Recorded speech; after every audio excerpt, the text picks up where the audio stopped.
Når jeg præsenterer de her problemer med havskildpadderne, jamen, så oplever jeg faktisk, at eleverne er enormt engagerede, fordi de kan relatere til de her havskildpadder. Og gøre det ved brugen af Lego er noget, de er meget, meget, meget glade for.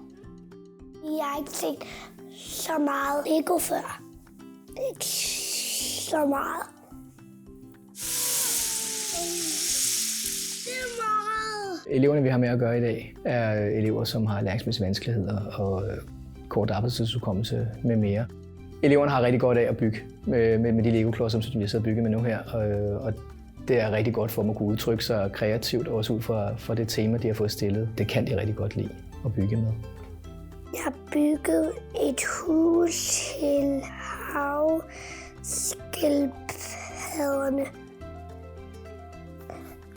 I dag har jeg bygget en ø med nogle træer og nogle skildpadder, der kunne hjælpe skildpadderne med at bo der. På en lille ø, de kunne svømme ud til, og så var der nogle mennesker, der kunne komme og hjælpe dem med at fodre dem og have det godt. Det var fedt, at de voksne også kunne løbe lidt, hvad vi gerne ville lave.